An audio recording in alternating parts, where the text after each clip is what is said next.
Many objects have little secrets, hidden features that could change your life, or at least the way you use the object, if you take time to discover them. From the secret behind the lines on drinking cups, to why you often find pom-poms on the top of hats. Here are 10 things you didn't know have secret hidden uses. Amazing! Number 10. Pom-poms on hats. Pom-poms in any situation are surely the height of frivolity. Who invented the pom-pom, and why weren't they doing something better with their time? Fluffy balls for pretty girls to wiggle about at American sport events are well and good, but they're not the kind of thing you'd pack if you were about to be dispatched to a desert island. Or are they? One of the most interesting places pom-poms appear is on the top of winter hats. A ludicrous function for a ludicrous object, you think? Think again. Pom-poms on the top of hats used to be worn by sailors to protect themselves when working below decks, where bumping your head on low ceilings and jutting beams was a common hazard. Anyone tall can tell you about this, how easy it is to simply stand to your full height and whack your head against a door frame. That pom-pom is there for some cushioning and protection. If you're heading to a desert island, pack a pom-pom hat. You'll need it for the boat journey. Number 9. That little button on the bottom of your rearview mirror. Rearview mirrors are a classic example of the kind of object we take for granted. How many times did your driving instructor yell at you to check your rearview mirrors during your lessons? Let's be honest, it was his or her primary function. But have you ever checked that mirror thoroughly? For example, that button on the bottom of the mirror. What does it do? It does perform a vital function, but one you'd never discover simply by pressing it. Ever been driving along at night and found yourself blinded by the lights of trailing cars pinging off your rearview mirror into your eyes? That little button at the bottom of the mirror switches it into night mode with a dimmer reflection that reduces the glare of car lights. The pain you could have saved your retinas had you known. Now you do. Number 8. Pipe cleaners. The pipe cleaner is now renowned as an essential arts and crafts tool. You likely played around with them when you were young, to create all kinds of artistic stuff for crafts projects. They can be twisted together to make some awesome designs, and they're popular throughout the world, particularly in Japan where the craft is known as mogul art. But these craft pipe cleaners have a surprising history. I mean, it is kind of in the name. It might be stretching things a bit here to say that the hidden secret use of a pipe cleaner is to clean pipes. But when was the last time you saw someone smoking a pipe? These types of brushes, which we find as great tools for arts and crafts, were once intended only for removing moisture and residue from smoking pipes. However, pipes disappeared from the mainstream sometime between the two world wars, but the mighty pipe cleaner has surged on, as popular as ever. In many ways, the pipe cleaner is something of a social climber. It's hauled itself up by the bootstraps from the rough and rugged world of tobacco pipes to the bohemian world of arts and crafts. Don't be deceived though, they were once used by smokers to clean their pipes. Number 7. Patches that aren't for patching. Ever wondered what those loose little patches of fabric that come with your expensive new jeans or designer top are for? Perhaps it seems too obvious to waste your time on. They're there so you can patch the garment when wear and tear takes hold, right? Wrong. For one thing, as if you have the organisational skills to keep that little tiny patch of clothing safe until you need it for months or years later. Even if, by some minor miracle, you did locate the right patch. Could you sew it on without making it look like the work of a 7-year-old let loose on a sewing machine? Clothing companies are fully aware of your incompetence, and the true purpose of that patch is so that you can test out various laundry detergents on a safe area of fabric, so that if a product is unsuitable, it only ruins the patch rather than your ultra expensive clothes. It all makes sense now. Number 6. The black dots at the edge of car windscreens.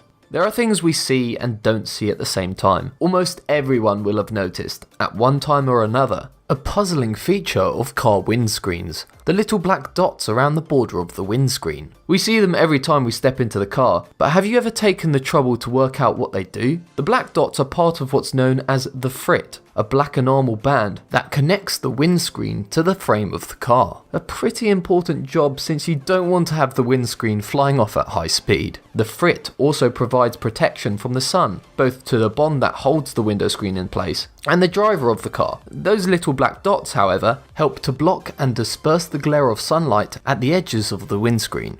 But why are they dots, you might say? Why not just have a solid black line? It's mostly cosmetic. The dots allow for a smoother transition from the solidity of the frit to the transparency of the window. Neat stuff. Number 5. Coins with ridges around the edges. Here's another feature we encounter almost every day and barely notice: the ridged edges of coins. What are they for? Why aren't coins just round and smooth? The answer is a tribute to the ingenuity of criminals and those who set out to foil them. Back when coins were made from real silver and gold, intrepid souls looking to make some extra cash used to file down the edges of the coins, collecting the shavings and selling them on, literally turning money into money. The spoil sports at the US Mint put an end to this in 1792 by introducing ridged edges, since these would make it obvious if a coin had been tampered with. Why, though, does the practice continue nowadays when coins aren't even made from precious metals? The ridges still help to deter counterfeiting, since anything that makes the design of a coin more complex makes it tougher to clone, and it turns out that the ridges are also useful to the visually impaired. They provide extra texture to the edges of coins that help you tell, by feel, which coin you're holding. Number 4. Silica gel packets. You may have seen these packets of beaded gel when you open up a brand new box of shoes or a new television. Silica gel, you might think, certainly gets around. But before you lob it into the bin with the rest of the packaging, let's get to the bottom of it once and for all. What does this pack of beaded silica gel actually do? Silica gel is a desiccant. That's just a fancy word for something that's extremely dry, a handy quality to have. When you're in a box with things, people want to keep crisp and fresh. Silica gel is so dry, it can reduce the amount of humidity in a closed container by almost half by absorbing moisture. A pretty impressive achievement for a tiny packet. It can also be reused after saturation by heating it up to 150 degrees Celsius. That's why you should save them next time you get one. It's definitely worth popping a packet in cabinets or frames to help keep important documents and pictures safe. This means that the gel is also perfect for next time you drop your phone into water. Forget rice. Just put your phone in a Ziploc bag filled with silica gel packets, and your phone is much more likely to work properly, potentially repairing it from any water damage whatsoever. Maybe it's time to stop throwing those silica gel packets out, and to find your own uses for them. Number 3. Brown beer bottles. It may be true that alcohol kills brain cells, but it can also provide us with the ability to see things in a new light, and to question those things we take for granted. Perhaps in one of these alcoholic reveries, you've suddenly looked at the bottle in front of you and thought, why is it brown? Historically, beer bottles were green, but this changed in the 1930s when it was discovered that brown bottles stopped beer falling victim to an unpleasant phenomena known as skunkiness. Skunky beer literally smelled like skunks, a phenomena caused by prolonged exposure to light, leading to a chemical reaction similar to that used by nature's most odious animal. Since brown bottles are far superior at blocking both visible and ultraviolet light, they protect beer better than other colours of glass. Some brewers still package beer in transparent or green glass, but if you want your beer to be safe from the threat of skunkiness, as you sure do, be sure to pick a brown bottled beer from the store. Number 2. The little bumps in your car tyres.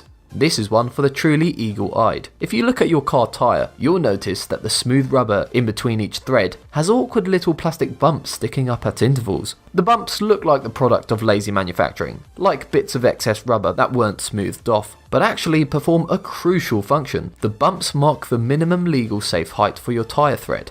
If the thread is higher than the bumps, you're in the clear. If the thread is worn down to the point where it's the same height as the bumps, your tyres are no longer roadworthy and need to be replaced. They'll save you getting a 20p piece or a ruler out to measure. Number 1. Drinking cup lines are there as measurements. Solo cups are a symbol of freedom, specifically the freedom to drink too much keg beer at college parties before passing out and waking up in a hedge wearing someone else's hat and no trousers. Did you know, however, that it could have all been so different if only you'd known the true meaning of the lines on the cups? The lines that circle solo cups at various heights aren't simply there to help you grip them, though nothing fits in the hand like a solo cup. They actually act as measurements for certain types of alcohol. The bottom line marks the height of 1 ounce of spirit, a standard shot amount. The higher line marks out 5 ounces, a recommendation for a standard glass of wine. And one of the top lines shows the height to fill the cup to give yourself 12 ounces of beer. Solo actually responded to this, saying that, although the lines on our Solo cups match up pretty closely with common liquid measurements, they aren't meant for that. It does seem awfully coincidental, however. Perhaps they just said this to avoid any public encouragement of alcohol consumption. Conspiracy theorists, feel free to theorise.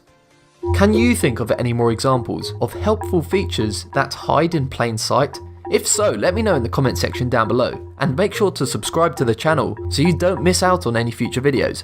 Thanks for watching.